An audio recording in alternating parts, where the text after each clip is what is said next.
is our great honor to have Baroness Neville-Jones, former Minister of State for Security and Counterterrorism, and former Chairman of the British Joint Intelligence Committee, join us today. Baroness Neville-Jones will be speaking about cybersecurity, closing the gap between awareness and performance. And given her extensive career in foreign policy, security, and intelligence, we feel certain her talk today will help shed new light on how enterprises and institutions need to raise standards, given the real challenges they face. Please welcome Baroness Neville-Jones.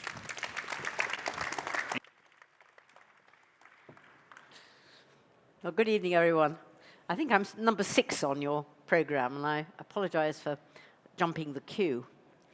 It has been given a rather tall brief by my introducer.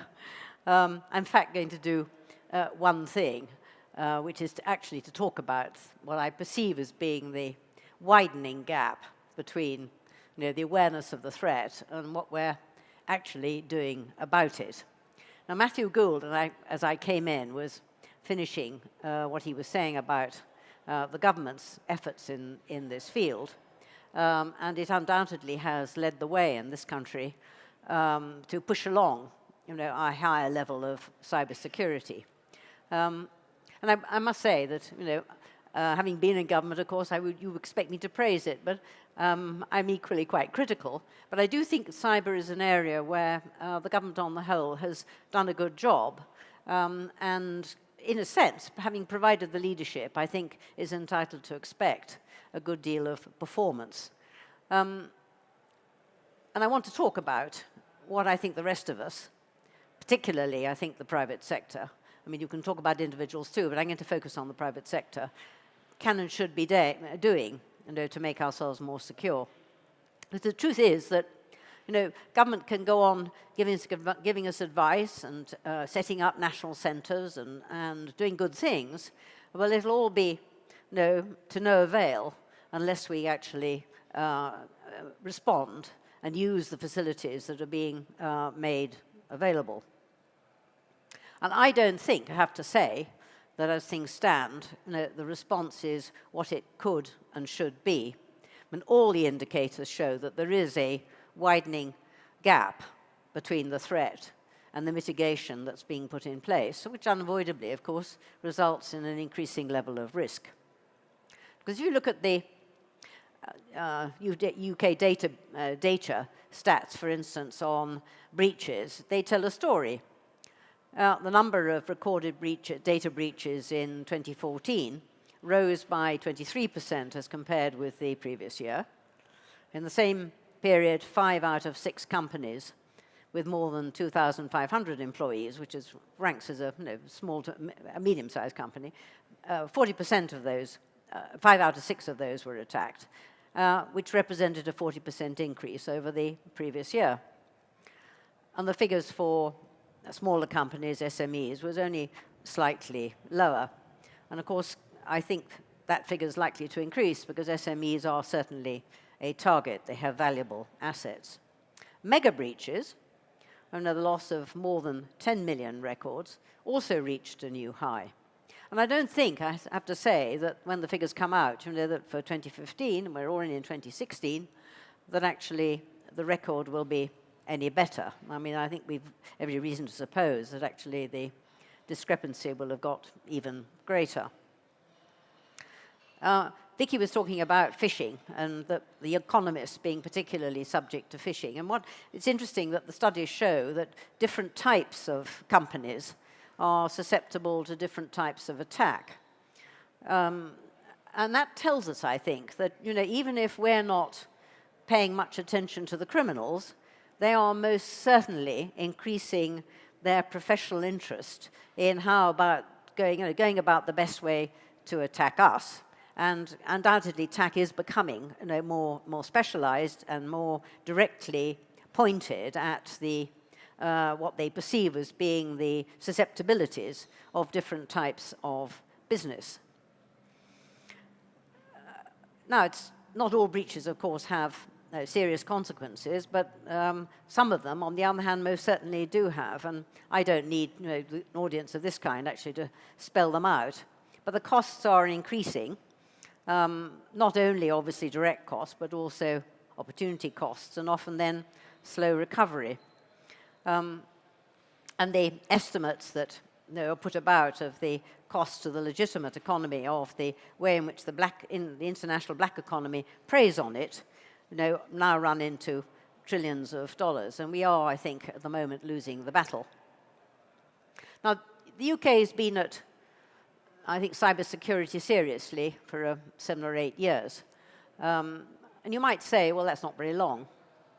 So perhaps it isn't surprising that people still don't understand the risks that may be involved. Well, frankly, excuses. I don't think that's any longer, something that one can really allow. People haven't been slow to see the advantages of electronic communication and of digital services generally, and the take-up's been extremely rapid. And one of the things that you hear said about the UK is that this country avails itself of electronic shopping and electronic activity in the marketplace more than any other country. So there is a very rapid take-up going on. So at the same time, you can't argue, I think, with any legitimacy that it's excusable not to bother to actually do these things securely. And instead, put assets, profits, and investor interests at avoidable risk. Most of the crime, obviously, is fraud of one kind or another. Identity theft, attempts at extortion, attacks on individuals as well as corporate entities. And some of the more painful forms of activity of that kind are actually increasing alarmingly rapidly. And the results can be devastating, not just materially, but also to individual psychology and to the effects on individuals when they've been attacked in various ways. I mean, are quite serious. 95% of successful attacks have their origin in human error. It's not usually a technical problem. Not all error, I would maintain, is the result of sheer carelessness. And I think this is one of the facets of increasingly sophisticated attack, is a very careful study of how businesses carry on their daily lives. And I do think that that's one of the things we need to be aware of. So I don't automatically jump to the conclusion when there has been a successful attack that it's been sheer stupidity. But an awful lot, frankly, of the successful attacks do stem from lack of care that could easily be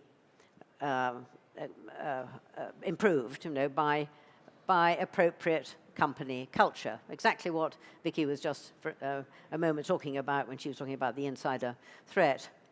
I mean, these days we should have reached the point where behaving insecurely should be no more acceptable than stealing from your employer.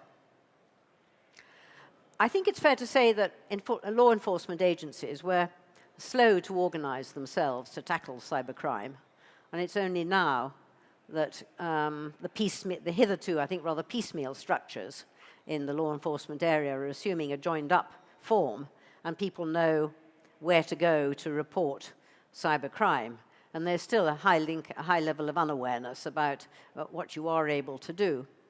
But people also know, I think, that the barriers to successful identification of criminals are very great for the law enforcement agencies, and the barriers to actually a successful identification and successful prosecution are even greater. I mean, they are at the moment. This is a very tall order for all the reasons that you will be aware of, including, obviously, the difficulty of attribution. Now, that should make us, I think, all the keener to take the necessary measures to protect ourselves, because we can't rely, I think, on being got out of a mess very easily if we get into one. So I come back to my point that I think that the response is not yet at the level of the intensity and the effectiveness that we need. So if you've concluded by now that I'm reading the Riot Act, you wouldn't be wrong. I do think it's time now we all say to ourselves, are we doing as much as we can and should in this field actually to fend for ourselves? So how does one change the culture, security culture? Well, I'm not going to go on about that. I mean, Vicky's talked about it, but there is a lot to be done inside companies, I think, to prove that, and it's boardroom awareness, and it's the risk register, and all of those things that you already know about. It's also, I think, now increasingly a matter of technical standards and enforcement. Those two things are related, but they are separate, and there are lots of ways of doing both.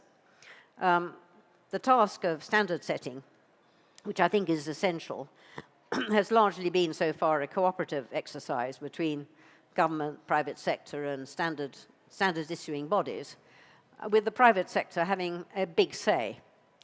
I think that's been extremely sensible, and I'd like to see that methodology go on. But as the world of the Internet of Things, expands, it's going to be increasingly important that the necessary protocols are put in place before products come to the market, and not as an afterthought and not after a disaster. So I think the pace and scale of technical standard setting will need to increase. Up to now, the government has put the accent on incentivizing the observance of standards rather than going down the road of detailed regulation and compliance. And I'm sure that's right. Box-tick compliance is fool's gold, in my view, and tends only to increase cost without necessarily any commensurate increase in security. Some regulation is undoubtedly unavoidable, especially in certain areas and infrastructure and indeed the utilities. But I do hope that we're going to be able to avoid process regulation and can focus on the attainment of outcomes. But it does depend, I think, on sensible behavior on the part of all the parties concerned. And I'd like to think that way of proceeding, of incentivized high standards, will get us to our destination. But on the basis of performance so far, I am beginning to wonder. And we should bear in mind that penalization of a fairly fierce kind is about to make its appearance. Now, the UK Information Commissioner already has powers which he's exercising, I observe, with greater determination. And I saw on the paper today, or yesterday, that TalkTalk had paid £400,000 fine. I think that was probably levied by him. There's a bigger stick coming along still, which is the EU regulation, the so-called GDPR, which is directly applicable from next year, and which you probably, I hope you are aware, that contains swingeing penalties for breaches. I mean, these are big money potentially involved, X% of your profitability. So I think it behoves us now to look carefully at whether we're going to meet the conditions that are coming down the pike. And if you were inclined to think that the Great Repeal Bill will get us out of all of this because we won't any longer be members of the European Union, let me just remind you that the Great Repeal Bill is also the Great Incorporation Bill. That's to say that all EU legislation will be incorporated in UK law until and unless changed by subsequent UK action, which could be up to a decade later. So I think we are going to have to live with the regulation.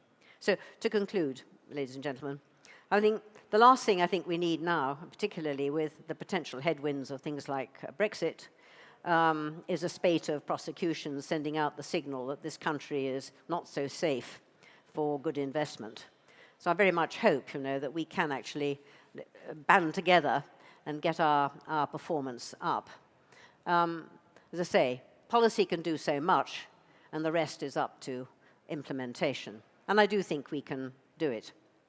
So I think the government will provide some of the water, but I think it's up to the rest of us also to come to drink. Thank you very much, everyone.